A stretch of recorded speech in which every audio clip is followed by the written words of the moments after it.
कहानी की शुरुआत होती है कुछ दोस्तों से जो रात को मजे से पार्टी कर रहे होते हैं, लेकिन उनमें से एक लड़की बिल्कुल चुपचाप उदास बैठी होती है। जब सभी फ्रेंड्स उस लड़की को देखते हैं तो वो सब उसे पूछते हैं कि आखिर क्या वजह है, तुम इतनी उदास क्यों हो। वो बताती है कि मार्केट में एक नया ऐप लॉन्च हुआ है जो डाउनलोड करने वाले को उसकी डेथ कब होगी उसका एग्जैक्ट टाइम बता सकता है। वो लड़की बताती है कि मैं इसलिए उदास हूँ क्योंकि आज सुबह मैंने भी इस ऐप को डाउनलोड किया है और जब मैंने इस ऐप को ओपन किया तो उसने बताया कि मेरी मौत आज से ठीक 15 दिन बाद होने वाली है। ये सुनकर सभी दोस्त उस लड़की पर हंसने लगते हैं और मजाक मजाक में ये सभी उस ऐप को डाउनलोड कर लेते हैं। ये लोग शर्त लगाते हैं कि ऐप के मुताबिक जो सबसे जल्दी मरने वाला होगा उसे टेबल पर रखी सारी ड्रिंक्स अकेले खत्म करनी पड़ेगी। ऐप डाउनलोड करने से पहले सभी को एक यूजर एग्रीमेंट यानी टर्म्स कंडीशंस दिखती है और मेरी तरह ये लोग भी उसे बिना पढ़े एक्सेप्ट कर लेते हैं। उसके बाद सभी को अपनी लाइफ का काउंटडाउन दिखने लगता है। अब सब बारी बारी अपनी जिंदगी का बचा हुआ टाइम सभी को दिखाने लगते हैं। कोई 20 साल जीने वाला था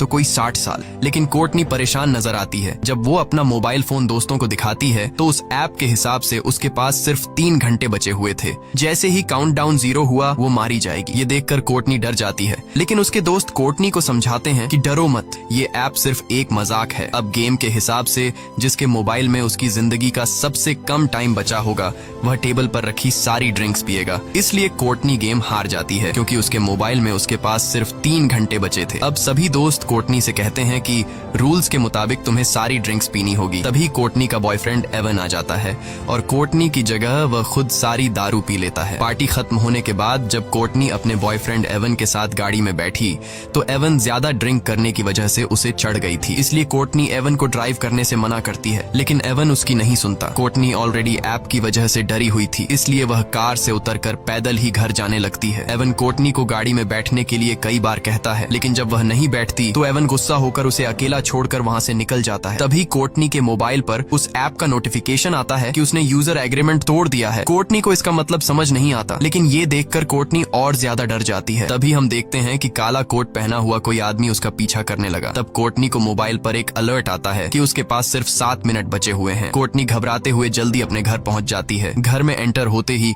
उसके कानों में अजीब सी आवाजें आने लगी और ऐप का अलर्ट भी लगातार बजता रहता है, जिससे तंग होकर वह मोबाइल को ऑफ कर लेती है। लेकिन फोन अपने आप ऑन हो गया और फिर से काउंटिंग शुरू हुई। आखिर में कोई अनजान चीज कोर्टनी को ऊपर खींच लेती है और ठीक काउंटडाउन खत्म होते ही नीचे गिरने से कोर्टनी की मौत हो जाती है। यहाँ हमें पता चलता है कि ये ऐप कोई मजाक नहीं बल्कि सच में इंसान की जिंदगी का बचा हुआ टाइम बताता है। वहीं दूसरी तरफ हम देखते हैं कि कोर्टनी का बॉयफ्रेंड एवन ने अपनी कार ठोक दी है। एवन की जान तो बच गई, पर जिस सीट पर कोर्टनी बैठने वाली थी उसमें एक पेड़ की एक बड़ी लकड़ी घुस गई थी। यानी असल में कोर्टनी की डेथ इस तरह होने वाली थी। उसके बाद हम हॉस्पिटल में क्विन नाम की एक नर्स को देखते हैं जो ट्रॉली लेकर एक पेशेंट के रूम में जाती है। वह देखती है कि पेशेंट बिना नाश्ता किए रूम से बाहर निकल गया है। क्विन जानती है कि इस वक्त वो मरीज कहाँ पर होगा, इसलिए वो सीधा उसके पास जाती है। यहाँ हम देखते हैं कि वो मरीज कोई और नहीं बल्कि कोर्टनी का बॉयफ्रेंड एवन है। एवन बहुत ज्यादा घबराया हुआ होता है। वो क्विन को काउंटडाउन ऐप के बारे में सब कुछ बता देता है कि कैसे उसकी गर्लफ्रेंड ने ये डाउनलोड किया था और ठीक उसी टाइम उसकी मौत हुई जो टाइम इस ऐप ने बताया था। क्विन एवन को समझाती है